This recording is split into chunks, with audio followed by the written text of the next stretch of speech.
Bienvenidos al programa número 85 de Área Protegida, que se emite por la radio online El Provincial, www.provincial.com.ar, o por la aplicación disponible para los celulares. Con el nombre de areaprotegida.patrimonio nos pueden ubicar en nuestras redes sociales, Facebook e Instagram, y escuchar en nuestro podcast de Spotify, al cual invitamos a valorar, y en nuestro canal de YouTube, al que agradecemos que se suscriban. ¿Qué tal, Rubén? ¿Cómo estás? Muy bien, Rodolfo, un saludo al público también. Y bueno, hoy tenemos un personaje, un profesional de aquello, ¿no? Porque hemos hablado algunas oportunidades que todos los profesionales que nosotros entrevistamos siempre tienen áreas de incumbencia, de acción, que están asociados o más a la teoría, o más a la docencia, o más a la investigación, o más a la práctica profesional. Bueno, hoy tenemos a Marcelo Magadán, que es un profesional íntegro. Yo me acuerdo que una profesora mía nos decía que la profesión es una dialéctica entre la teoría y la praxis, que uno debería poder poner en práctica todo lo que aprendió en teoría, claro, y poder teorizar de su propia praxis, ¿no? Esa es una dialéctica. Sí. Bueno, yo creo que Magadán es ese conjunto, es ese profesional que de pronto hace una restauración de fachada, hace docencia, hace trabajos de investigación y de documentación apoyadas en los documentos internacionales. O sea que yo tengo muchas expectativas con la entrevista de hoy.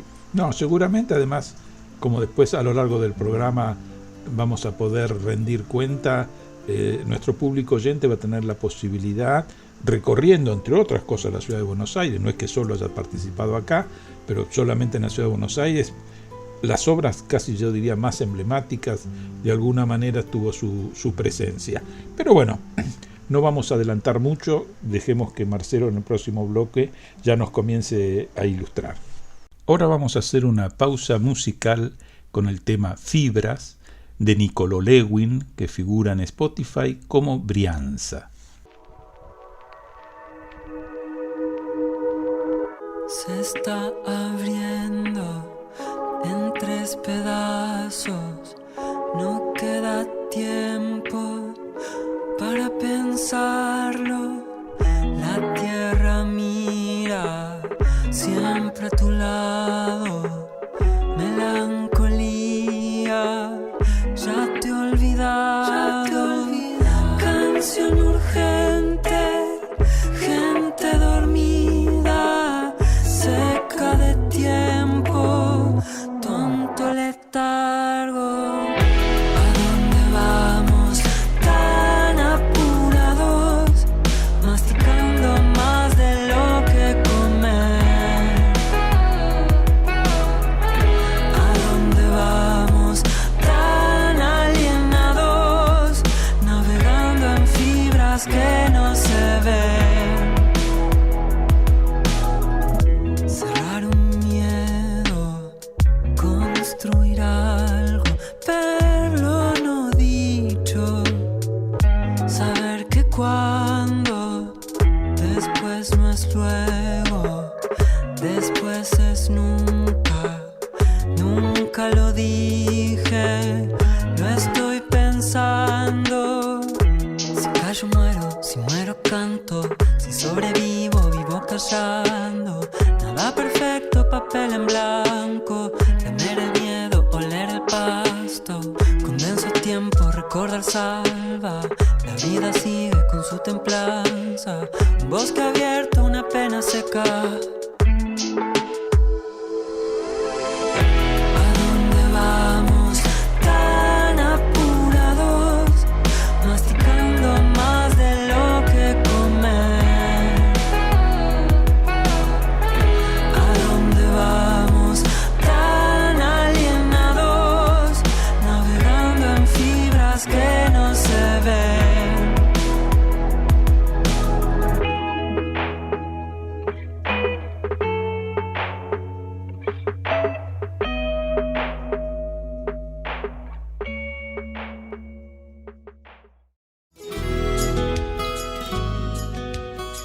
Estás escuchando Área Protegida por el Provincial Radio con Rubén Mera y Rodolfo Giunta. En este segundo bloque de Área Protegida tenemos el agrado de presentar a Marcelo Magadán, que es arquitecto, es máster en restauración de monumentos históricos y especialista en gestión del patrimonio cultural integrado al planeamiento urbano. Títulos estos que obtuvo en México y Brasil respectivamente. Se ha dedicado a la conservación del patrimonio arquitectónico y el arte aplicado, tanto en la elaboración de proyectos, gestión y dirección, como en ejecución de obras de restauración. Trabajó, básicamente, en Argentina, aunque también participó como consultor en proyectos de preservación en Brasil, Paraguay y Perú, donde tuvo a cargo el componente conservación del expediente de Sanquillo, un observatorio solar del 240 a.C., incluido un año atrás en la lista de Patrimonio Mundial. En nuestro país, entre otras obras, intervino en la recuperación de las Galerías Pacíficos, el Teatro Colón, el Palacio de Justicia, el Rosedal de Palermo, la Basílica de Nuestra Señora de la Merced, el Monasterio de Santa Catalina de Siena, el edificio Bunge y Born, el Teatro Cervantes, el Palacio de Aguas Corrientes, la Pirámide de Mayo, el Mercado de los Carruajes, la Misión Jesuítico Guaraní de San Ignacio Miní, en Misiones, el Castillo San Carlos y la Calera del Barquín, en Entre Ríos. ¿Qué tal, Marcelo? Qué gusto tan grande que participes con nosotros en Área Protegida, una amistad de muchísimos años, y que en este momento nos permite aprovechar tu formación profesional, que además de haber hecho arquitectura, también has tenido toda una situación que tiene que ver con especializaciones en México, en Brasil. Y me interesaba justamente que podamos hablar al inicio de esta entrevista sobre la conciencia patrimonial en esos países. El INAH en México, es decir, este Instituto Nacional de Antropología e Historia, realmente me parece que desarrolla una tarea muy interesante. Y el IFAM en Brasil, este Instituto de Patrimonio Histórico y Artístico Nacional, también. Si te parece bien, empezamos por ahí. Bueno, buenas tardes. Yo les agradezco a ustedes el espacio y para mí es un gusto encontrarnos, aunque sea de manera virtual, después de tanto tiempo y después de tantos años de haber venido batallando por la conservación del patrimonio de distintos lugares. Y en eso sí es cierto lo que decía Rodolfo, que es bastante distinta la situación de países como México, Brasil, e incluso Perú, Chile, respecto a la situación de nuestro país. Nosotros creo que salvo algún leve periodo con un intento de modificación en la forma de encarar el patrimonio, estoy hablando concretamente en la época en la que la Comisión Nacional de Monumentos estuvo a cargo de Jorge Enrique Ardoy. Exacto. No hemos logrado poder romper con una con una inercia, con una cantidad de limitaciones que hacen que el patrimonio ocupe un lugar muy postergado dentro de la cultura, en un país donde la cultura ocupa un lugar muy postergado dentro de la cantidad de temas que se manejan desde la cuestión estatal, ¿no? O sea, no, como diferencia, y más allá de los habituales problemas de tipo institucional o económico que puede haber, por ejemplo, en el caso de México, las cosas funcionan. Han encontrado una manera de hacer las cosas, han encontrado un sentido, le han encontrado una utilidad que va más allá de lo netamente político, es decir, la forma de poder aprovecharlo económicamente, con todas las broncas que a veces el turismo implica y demás, pero hay una conciencia y es algo que hoy no se discute. Marcelo, te saludo también y muy interesante lo que estás planteando. Me gustaría a mí en lo particular y para ilustrarle al público, si haces un breve comentario de cómo fue tu formación en México y en Brasil, qué, digamos, réditos intelectuales, culturales, doctrinarios obtuviste de esos estudios de posgrado que hiciste en esos lugares.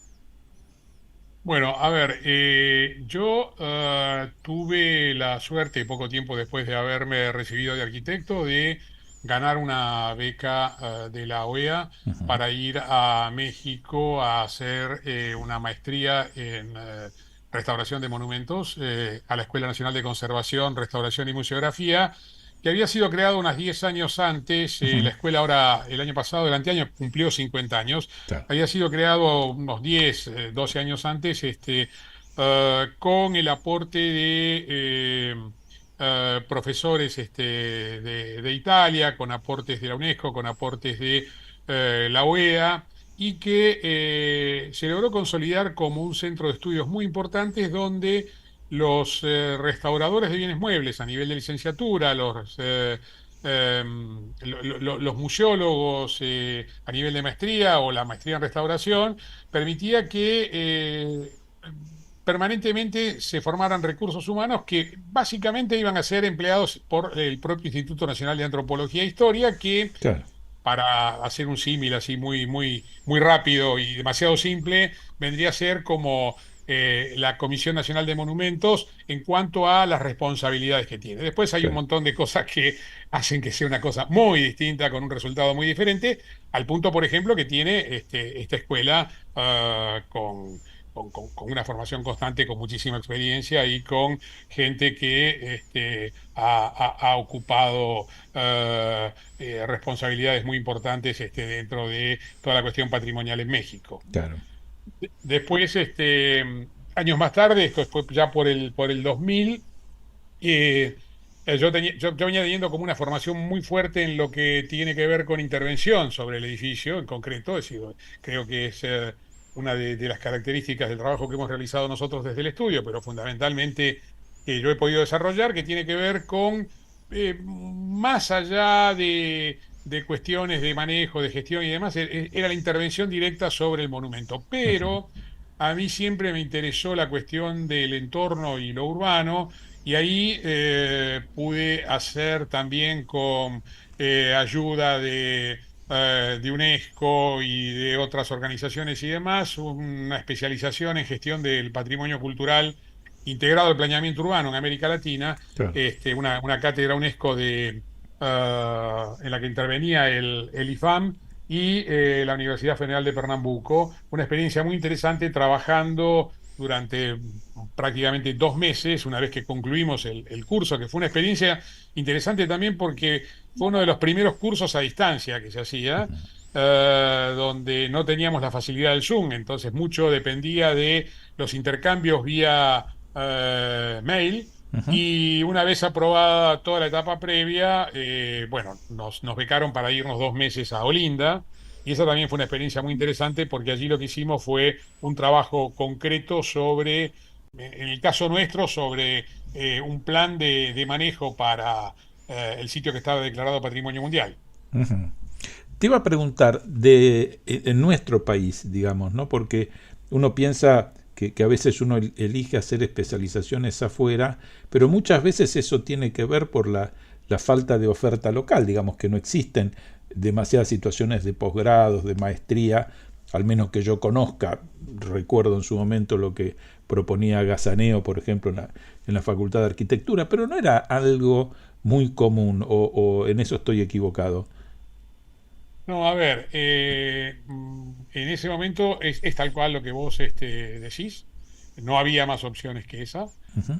con algunas particularidades que tenía que ver con los tiempos, los años que había que cursar y los horarios y demás, que se hacía bastante dificultoso poder hacerlo para alguien que, como yo en ese momento, tenía que trabajar Claro. para cerrar las cuentas a fin de mes. Entonces resultaba más fácil conseguir, más fácil, entiendas esto muy entre comillas, no Sí, fue sí. fácil ganar una beca, pero era tal vez más más factible poder obtener una beca e ir a estudiar afuera que hacerlo acá.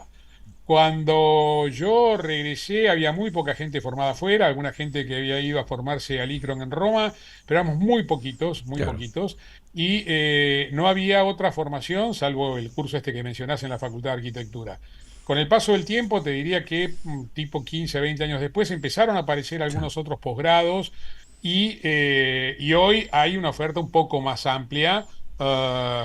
Con las dificultades de que esas ofertas tienen lugar en determinadas ciudades y eso obliga a que gente de otros lugares del país tenga que desplazarse. Bueno, hay distintos sistemas de cursadas y demás, pero sin dudas hoy la oferta es mucho mayor que lo que fue en aquel momento. Claro.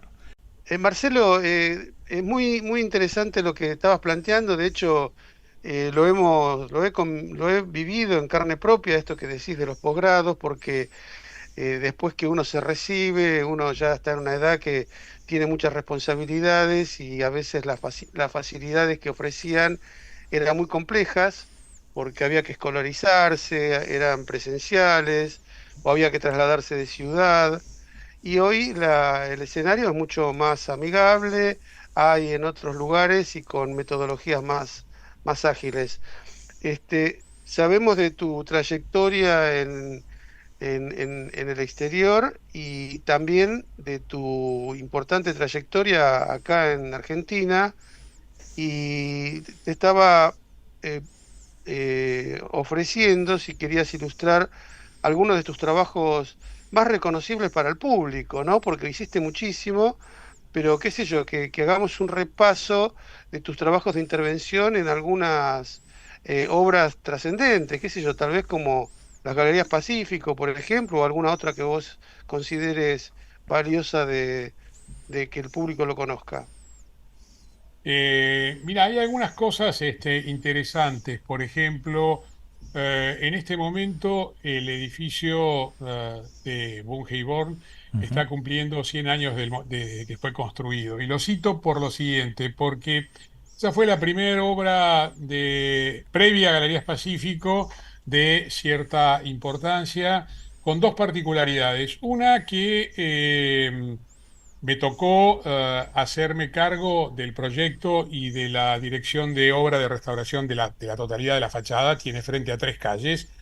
Y fue a la sazón, porque en ese momento yo no tenía mucha conciencia de lo que estaba pasando, el primer ejemplo de una fachada con revoque símil piedra que se restauró de acuerdo a las buenas prácticas internacionales, de acuerdo a los criterios internacionales, que esto significa sin volver a revocarla, sin arenarla, sin pintarla y demás, cosa que lamentablemente todavía sigue ocurriendo en muchos casos al día de hoy. Ujú.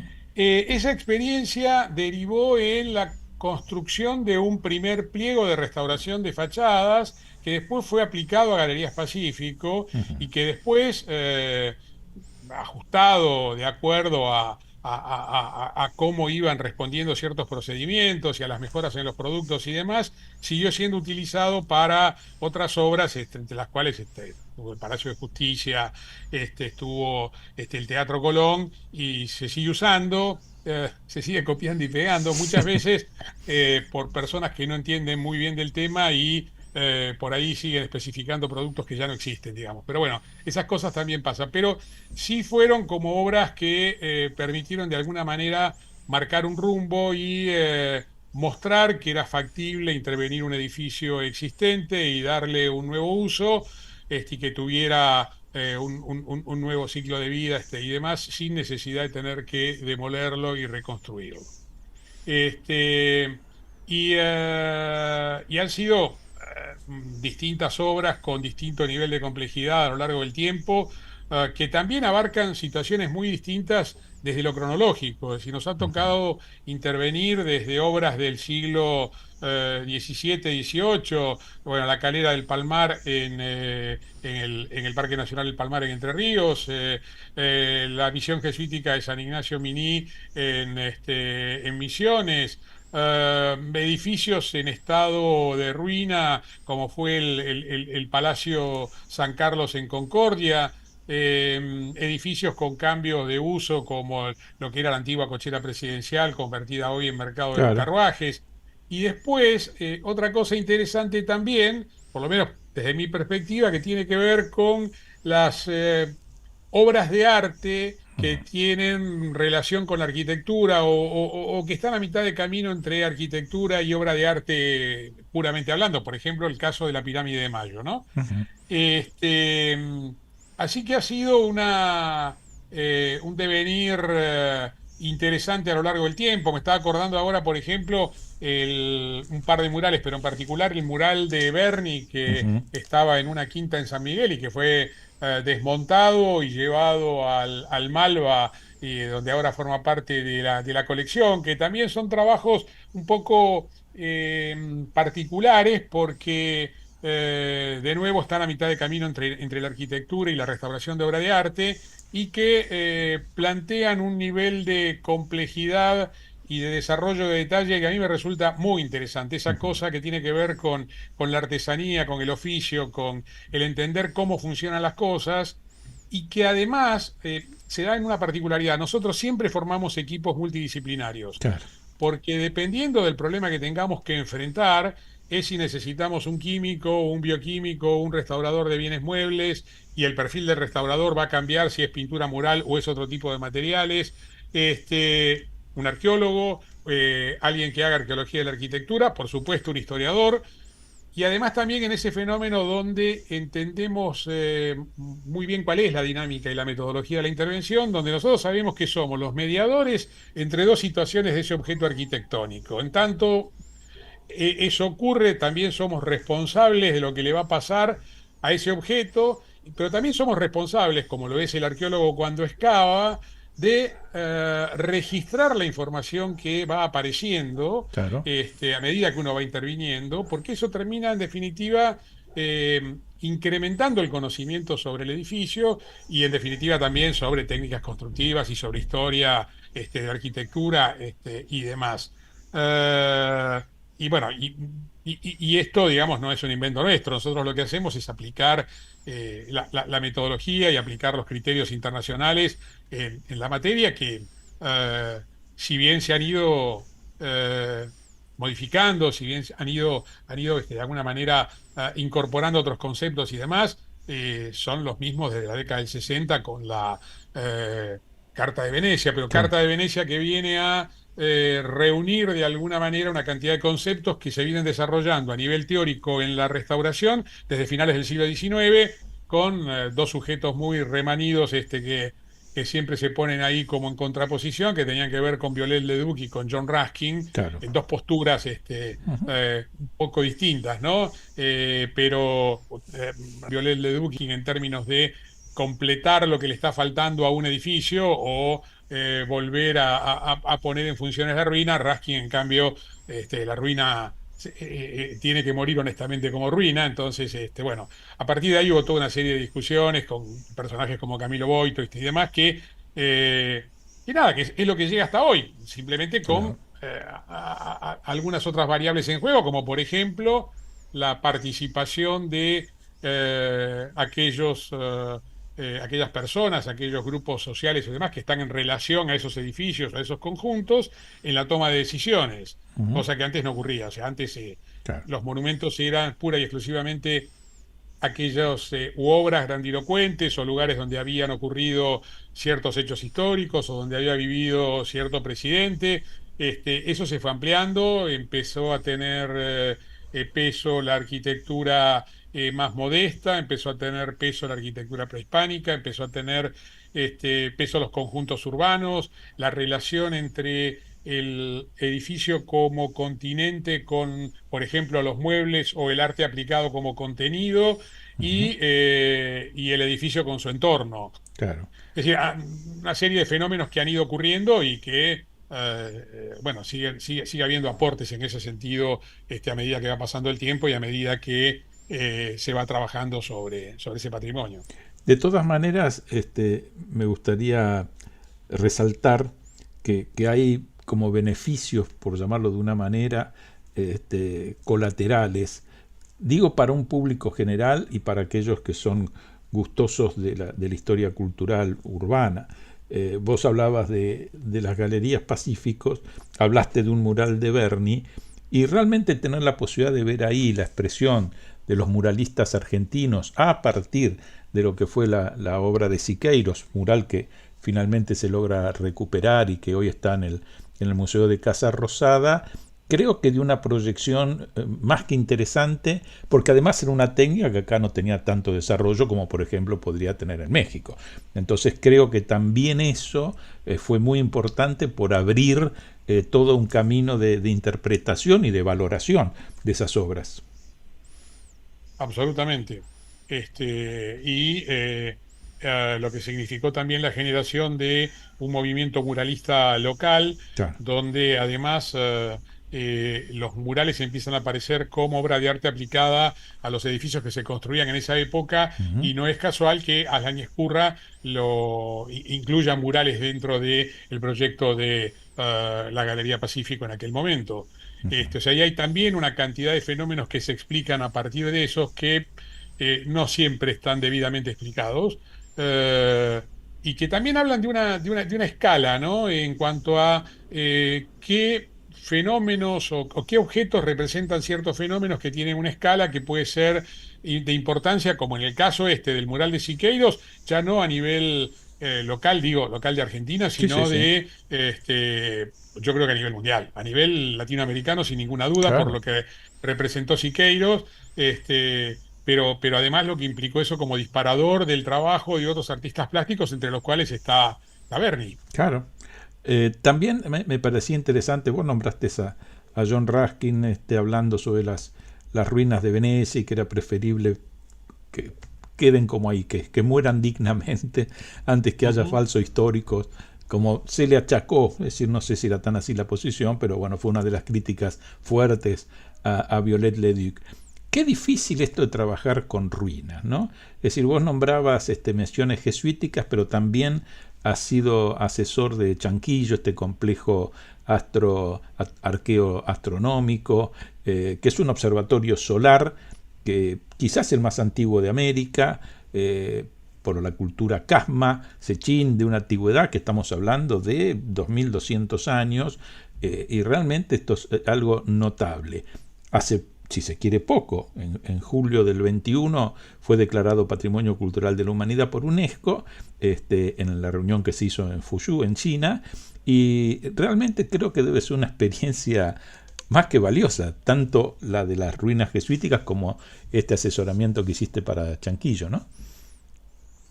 Sí, a ver, yo creo que es difícil intervenir ruina, pero es fácil en un punto. Ajá, A ver, porque yo lo que siento es que en el caso del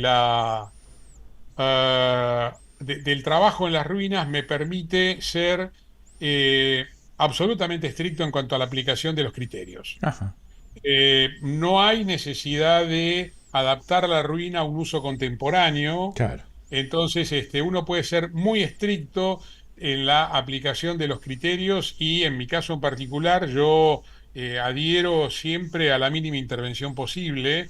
Entonces, la ruina permite eso. Es decir, Claro, claro.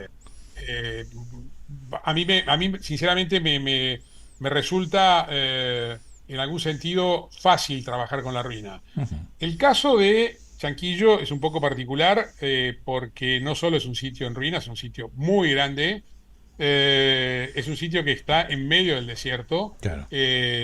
y ahí teníamos el desafío de apoyar al equipo que venía trabajando para generar el componente conservación que iba a integrar el expediente por el cual se pedía la declaratoria de Patrimonio Mundial ante el Comité de Patrimonio Mundial de UNESCO, Sí, sí. cosa que finalmente, como decía recién, se consiguió.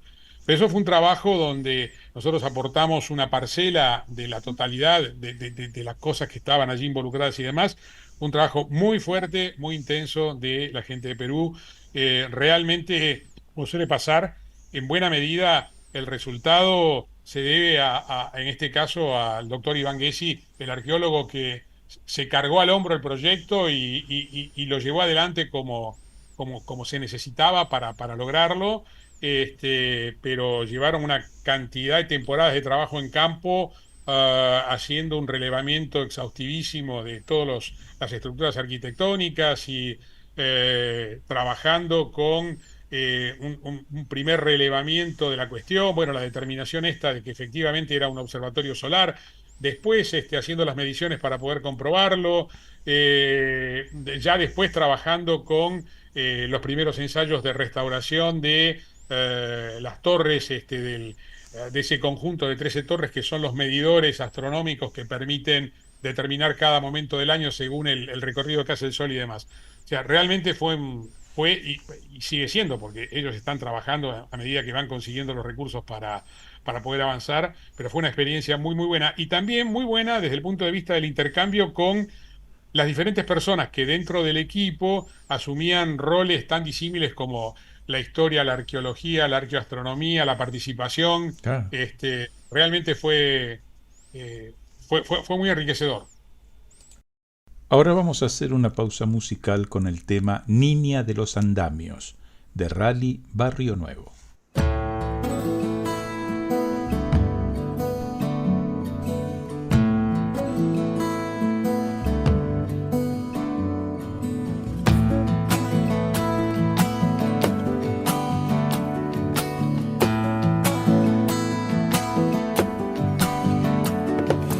Fue verla regresar como un conjuro eterno, dueña de su dolor, una mujer de sal, inequilibrista en paz, desafiando muertes de alquitrán.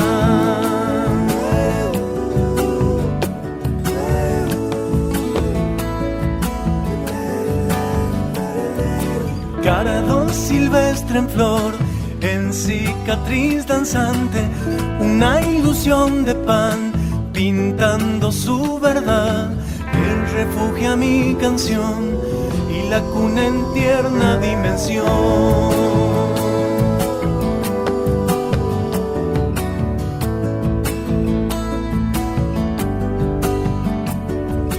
Madre de un tiempo azul, niña de los andamios, apenas una luz que estalla en su rosal, con su historia me acunó, despertando el agua de mi voz.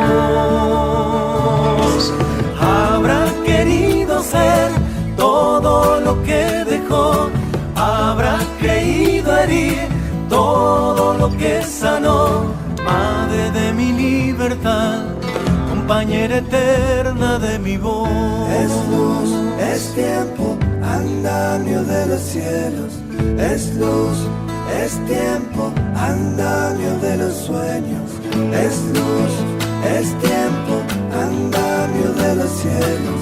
Es luz, es tiempo, andamio de los sueños.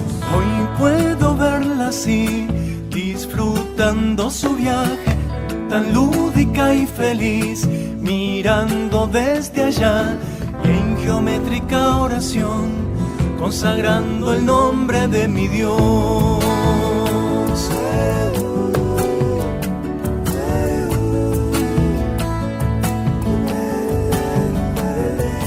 Fue niña y caminó por senderos de cabra, fue joven y bailó con un fantasma azul que en secreto la besó, indiscreta luna la arrulló.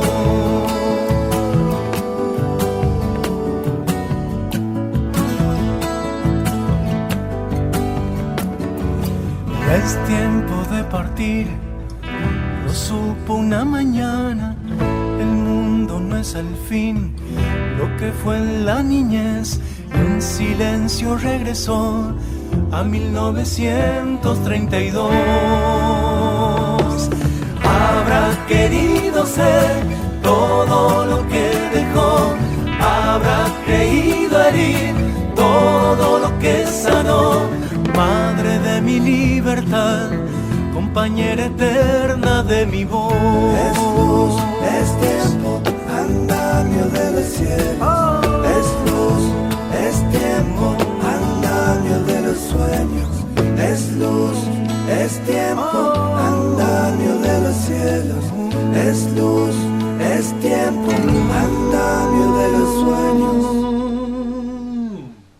Bueno, estamos dando comienzo al tercer bloque del programa de hoy.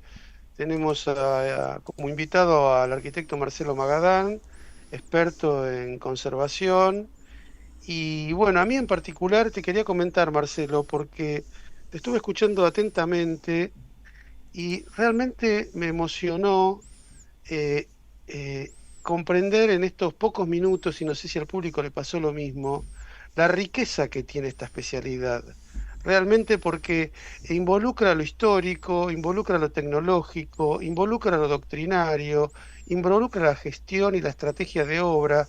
Y vos hiciste así en pocos minutos un repaso sobre trabajos de intervención como Bungeborn, donde has restaurado la fachada y otras tareas de intervención, o la Galería Pacífico, el Palacio de Justicia, el Teatro Colón, y tal vez el público no advierte la escala de esos trabajos, ¿no? Porque además hablaste de Raquín, de Viollet-le-Duc, de Camilo Boito, que son importantes teóricos de esta especialidad, y también hablaste de trabajos en ruinas. Y ni hablar de los movimientos muralistas. A mí me parece que no sé si el público pudo advertir la riqueza y la diversidad que tiene esta especialidad que nosotros encaramos. En el caso tuyo en particular, porque vos, además de teorizar, porque necesitas investigar en tu equipo de trabajo, pero también después todo eso transformarlo en un pliego y después llevarlo a la obra, ¿no? Este, yo creo que es un trabajo muy interesante, muy complejo y que creo que vos en pocos minutos pudiste reseñar la complejidad y la riqueza de esta especialidad.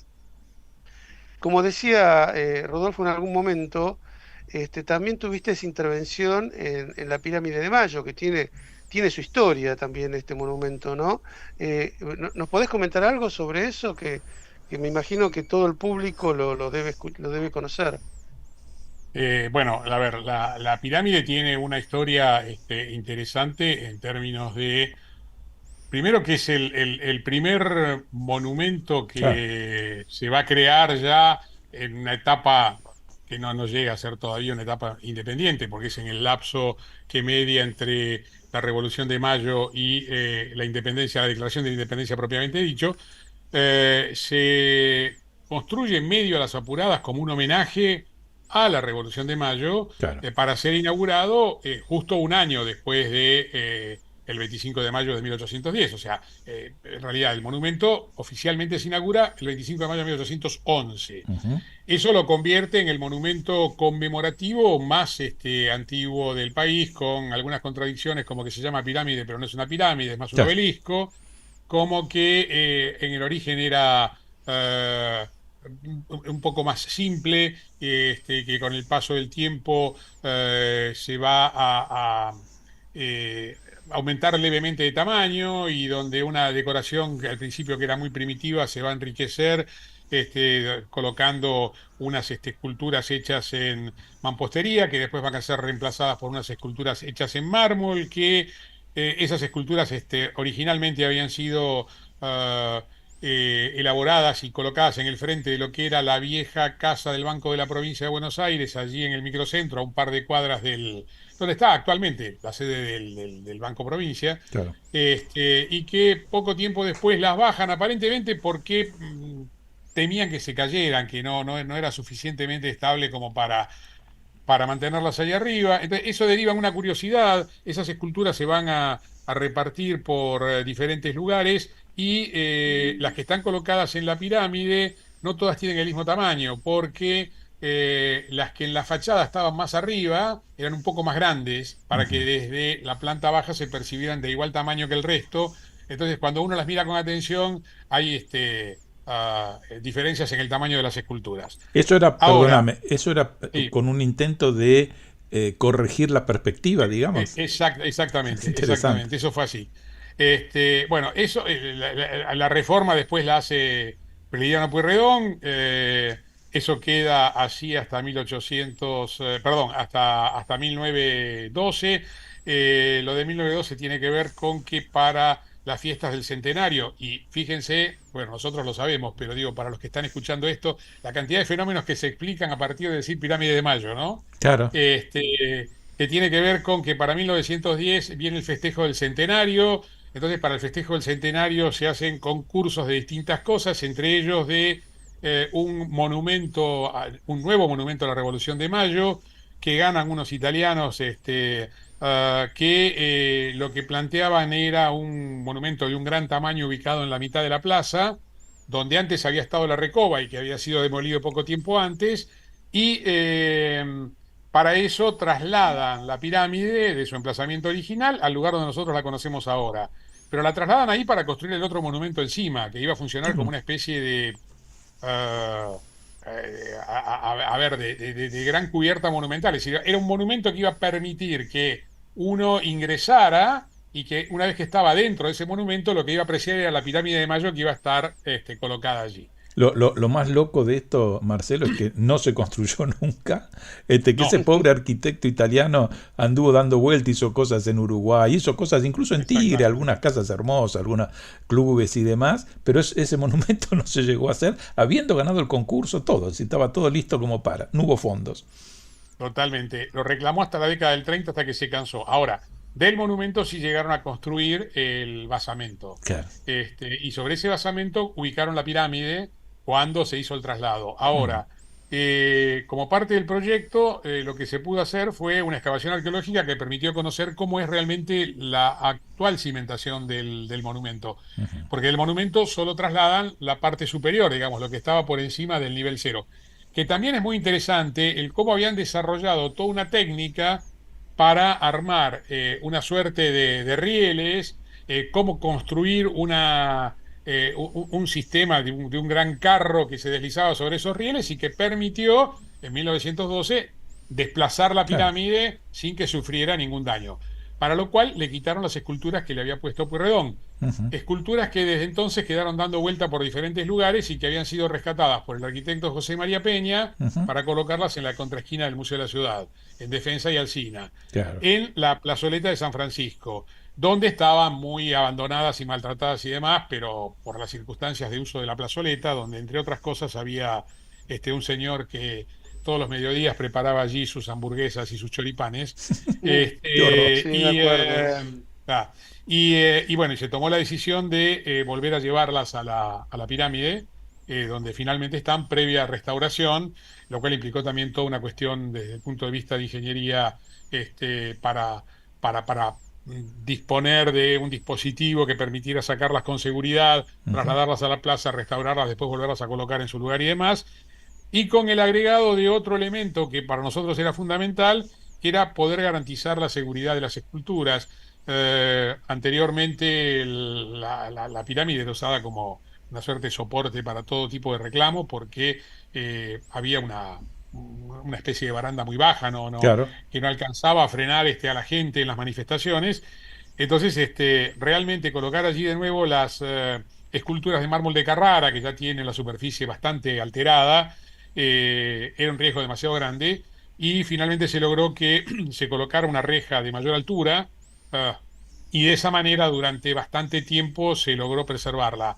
Hace un tiempo atrás alguien rompió un candado, se metieron, le pusieron unas cuerdas para alguna manifestación y demás, pero bueno, eso tiene que ver también con la otra parte de este tipo de intervenciones y es que el mantenimiento necesario y muchas veces la gestión y el manejo posterior a la intervención no suelen ser las más adecuadas. O sea, no tenemos una conciencia de mantenimiento y muchas veces cuando intervenimos, fue el caso de la pirámide de Mayo, se llegan a requerir intervenciones muy profundas porque la pirámide nunca había sufrido un proceso de restauración, a ver, de acuerdo a las normas internacionales y de acuerdo a lo que serían las buenas prácticas de conservación. Claro. Sí, la habían pintado y repintado y cosas de este tipo, pero no se había hecho una restauración a conciencia. De todas maneras, Marcelo, también hay otra pata en esto, es decir, además de lo que vos bien planteás respecto a cómo se hace el seguimiento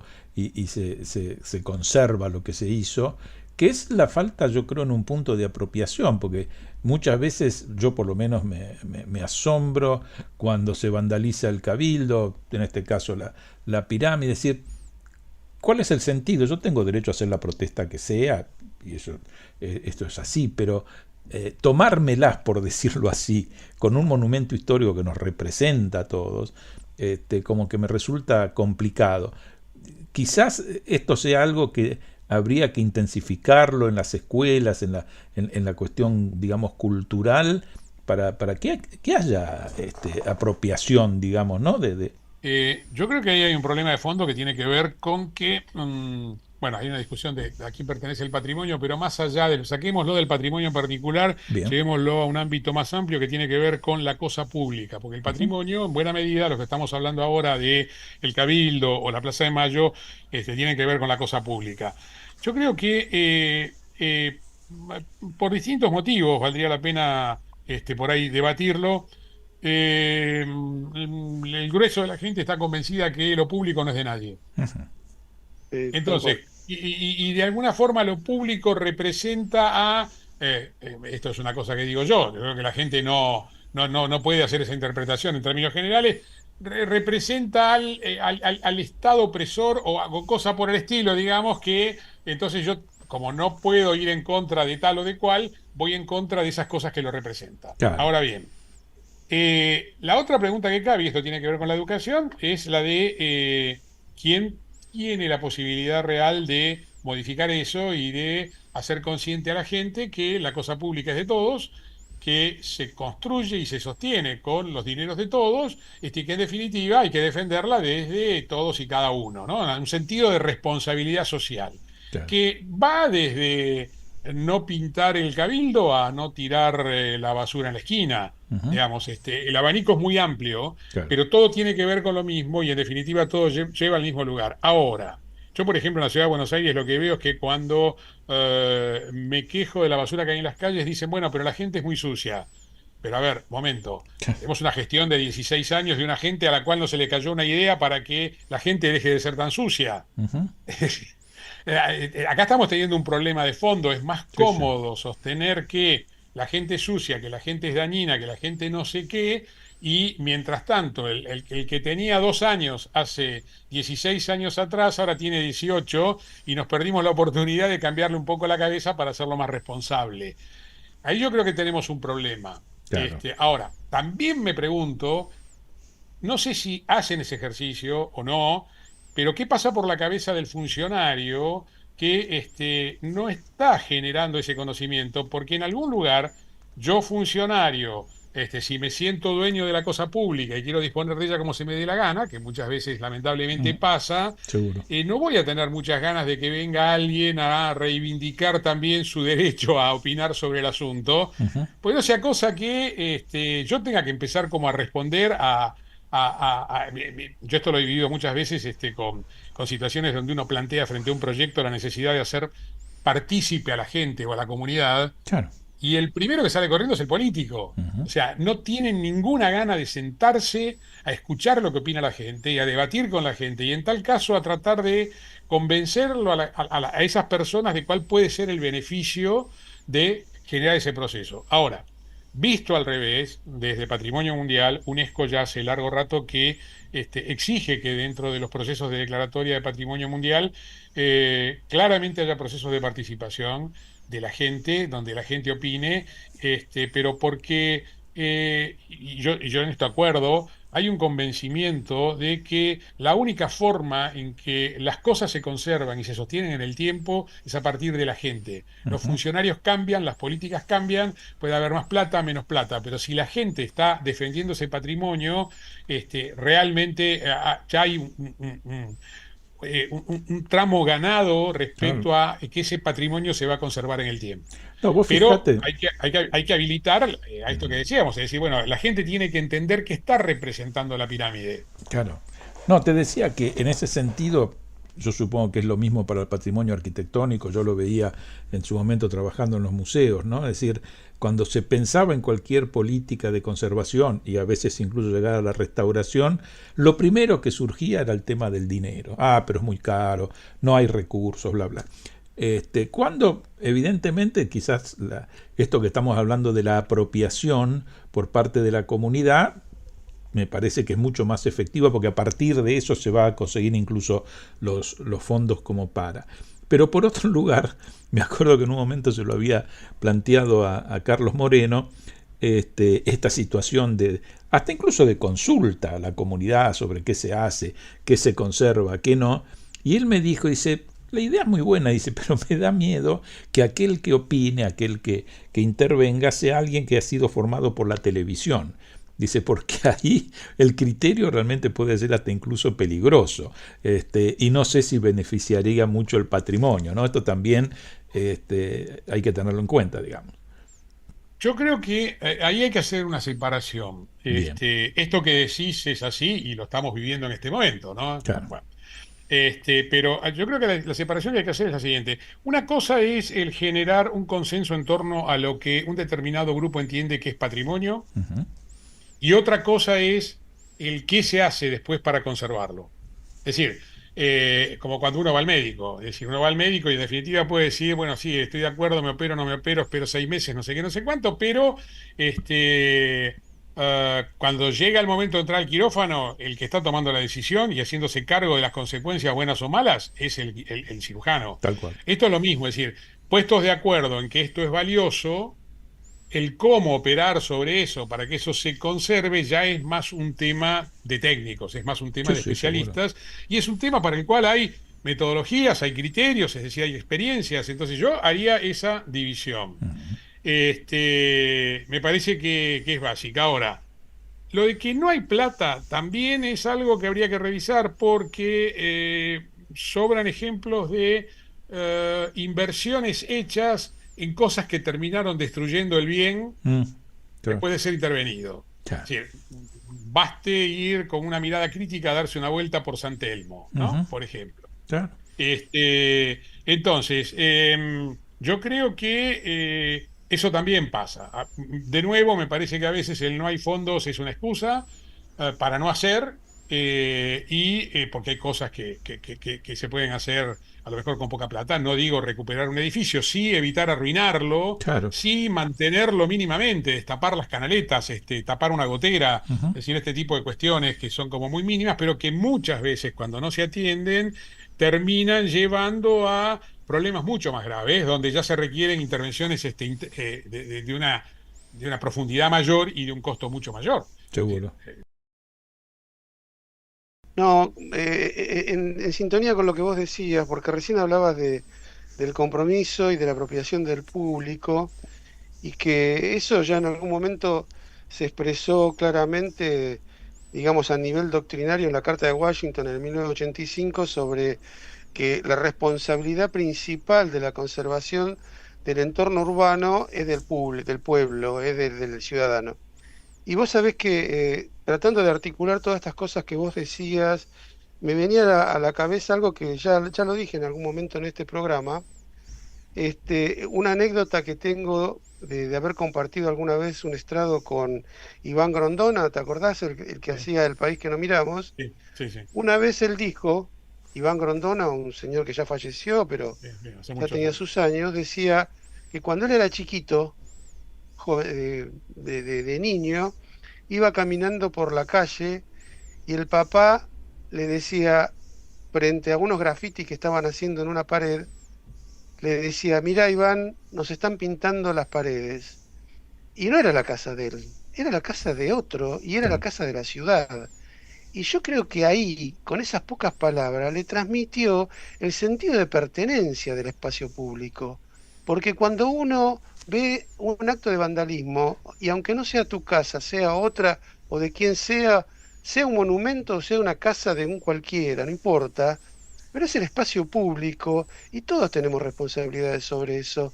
Y yo creo que a todos nos cabe algún porcentaje de responsabilidad sobre esos accionares. Así que yo lo comparto plenamente, por supuesto, y fíjate que este programa que estamos haciendo con Rodolfo, que ya lleva 80 y tantos de programas, apunta a eso, ¿no? A tratar de concientizar, a desensibilizar, para que el público, el neófito que no conoce y que tal vez tiene ganas de escuchar un programa como este, porque los que son especialistas, estudiosos, ya sabemos que lo conocen, lo que decimos nosotros, pero que es importante la sensibilización y que el ciudadano común tome como propio el espacio público para evitar o por lo menos para minimizar estos actos de vandalismo. Así que estoy absolutamente alineado con esto que decís porque nosotros estamos en ese eje. Mira, yo cuando te escuchaba me hiciste acordar de algo que me parece importante señalar. Vos hablabas de un paisaje urbano histórico. O sea, esta cuestión donde el padre lo llevaba a Iván Grondona y le planteaba eso, tenía que ver con eh, eh, un paisaje que nos es familiar, es una extensión en definitiva de nuestro ámbito más cercano, que es la casa, Ujú. donde se va conformando la memoria. Y el tema que tenemos allí tiene que ver con que la destrucción de ese paisaje en realidad llega a un punto tal, lo estamos viviendo en la ciudad de Buenos Aires con las demoliciones indiscriminadas en todos los barrios, donde se llega a un fenómeno en que nos están convirtiendo en extranjeros sin haber salido de la cuadra donde nacimos o donde Tal elegimos para cual. vivir, ¿no? Y ahí hay otra cuestión que tiene que ver también por dónde pasa esta cosa de la participación, donde, de nuevo en el caso de Buenos Aires, digamos que es el que nos toca más de cerca, no hay una participación real, o sea, los mecanismos de participación acá han estado permanentemente amañados y donde las decisiones se han tomado sin consenso o se han armado ciertos tinglados donde van 4 funcionarios disfrazados de vecinos a decir lo que necesitan para poder avalar determinado proyecto. Pero si llega a tal punto que el año pasado, no en una, sino en 2 oportunidades en el Diario de la Nación, el secretario de Desarrollo Urbano, preguntado respecto de la reacción de los vecinos, justamente por las demoliciones en los barrios y demás, dijo textual, no estoy a favor del populismo urbano. O sea que hay un funcionario público que en lugar de escuchar lo que la gente le está pidiendo, sigue avanzando con la topadora sin importarle absolutamente nada y encima descalifica a los vecinos con esta cosa de no estoy a favor del populismo urbano. Es decir, Claro. ahí la pregunta que cabe es de quién es la ciudad, ¿no? De quién es el patrimonio y de qué hablamos cuando hablamos del bien común, que es un término, el bien común, que hace mucho que no aparece. Claro. ¿No? Era algo de los 70 para poner nerviosos a ciertos funcionarios que lo confunden todo. Bueno, eh, nada, me parece que estamos en problemas. Yo creo que estamos en un momento crítico del cual no sé cómo vamos a salir, porque de lo único que respecto a la cultura y al patrimonio están seguros estos muchachos es que no hay plata. Claro. Marcelo, estamos ya en los minutos finales. Por supuesto, te agradecemos con Rubén muchísimo tu participación, es decir, nos honra tu presencia en área protegida. No sé si tenés algún concepto final o algo a futuro que sí, bueno, ahora estamos por hacer tal cosa, tal otra y que valga la pena difundir. No, mira, yo lo que creo es que si hay gente que está interesada en este tipo de temas y demás, nosotros tenemos una página donde Sí. los distintos proyectos que se hicieron están publicados, pero donde están también publicados los informes. O sea, por ejemplo, de la Pirámide de Mayo pueden leer ahí los antecedentes históricos, el desarrollo de la obra, las conclusiones y demás. La página es www.magadanyasociados.com.ar. Correcto. Y después hay un blog que es www.notasdepatrimonio.ar, donde ahí sí aparecen algunas cuestiones que tienen que ver con memoria, con algunas cuestiones teóricas, con ciertos temas, por ejemplo, de procedimientos de recuperación de símil piedra y demás. O sea que, nada, ahí también tienen la manera de contactarnos por si hay alguien que necesite algún tipo de información o quiera ampliar alguna de las cuestiones que aparecen en esas 2 páginas. Perfecto. Bueno, de mi parte te mando un abrazo muy muy grande y vuelvo a agradecer tu participación. Bueno, no, gracias a ustedes y a la audiencia. Gracias, Marcelo. La verdad que muy interesante la charla de hoy y hemos